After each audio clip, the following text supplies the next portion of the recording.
So I just wanted to do a quick video here. I was looking for exhaust for my 2.7 Tacoma here with a 2T AFE motor, and I noticed there is not a whole lot of options for aftermarket exhaust. And I noticed AFE had a axle dump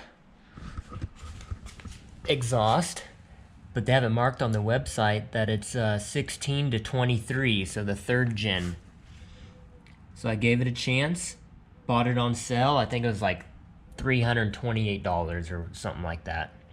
It's all dirty right now, but it's all stainless steel, and it bolts right onto the second gen. I didn't have to do anything at all. It just bolted right up, took out the old, put in the new.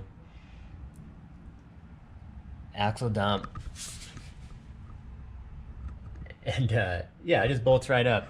Didn't have to do anything else. So if you need an exhaust for your 2.7 Tacoma, AFE has you covered. It's just marked as the third gen on their website, but it bolts right up to a second gen, no problem. But yeah, that's it. Quick little video.